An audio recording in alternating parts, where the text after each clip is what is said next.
मैया के मन में भाव आ गया कि कन्हैया कहीं बाहर न चला जाए। तो मैया कहती है कि कन्हैया तुमको सतयुग के भक्तों की सौगंध है, तुम खड़े रहो।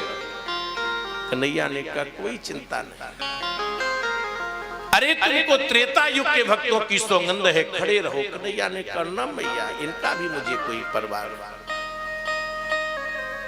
तुमको द्वापुर के भक्तों की सौगंध है, आप खड़े रहो। कन्हैया ने कहा द्वापुर में तो हम उद्धार करने के लिए आ गए। मैया कहती है कि कन्हैया तुम्हें नंद बाबा की सौगंध है। उन्होंने कहा कि बाबा की भी मुझे चिंता नहीं। मैया कहती है कि कन्हैया तुझे मेरी सौगंध है। भगवान कहती है कल ने मरे सो है ब्याल मर जा, मुझे पकड़ने के लिए दौड़ रही है ना।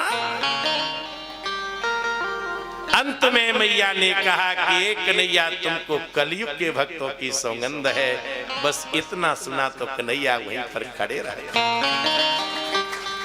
कन्हैया विचार करती है कि कलयुग में मेरे अलावा मेरे भक्तों का उद्धार कौन करेगा, मैं ही एक उनका आश्रय।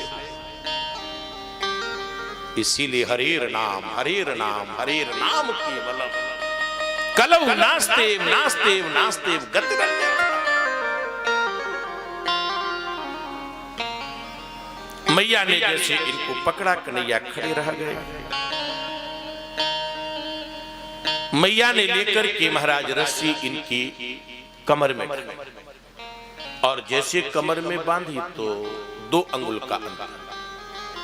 मैया ने दूसरी रस्सी जोड़ दी, फिर 2 अंगुल का अंतर।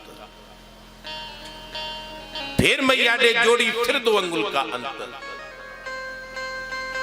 मैया विचार करती है कि इतनी रस्सी लग गई, इसकी मुट्ठी भर कमर है, परंतु ये बंधन में नहीं आ रहा। ये 2 अंगुल का अंतर ही क्या है। गीता भगवती कहती है ये यथा माम प्रवदन्ते तास्तथै भजाम्यहम्।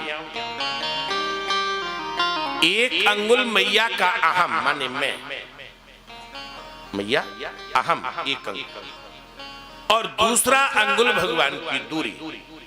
जीव और ईश्वर में मात्र 2 अंगुल का अंतर है, 2 अंगुल का। दूसरा भाव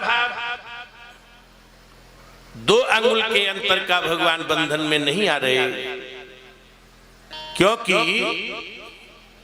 मैया जिस रस्सी को बांधने का प्रयास करती है, भगवान उस रस्सी के ऊपर अपनी कृपा दृष्टि कर देते, और भगवान की जैसे कृपा दृष्टि हुई तो रस्सी ही मुक्त हो जाती है।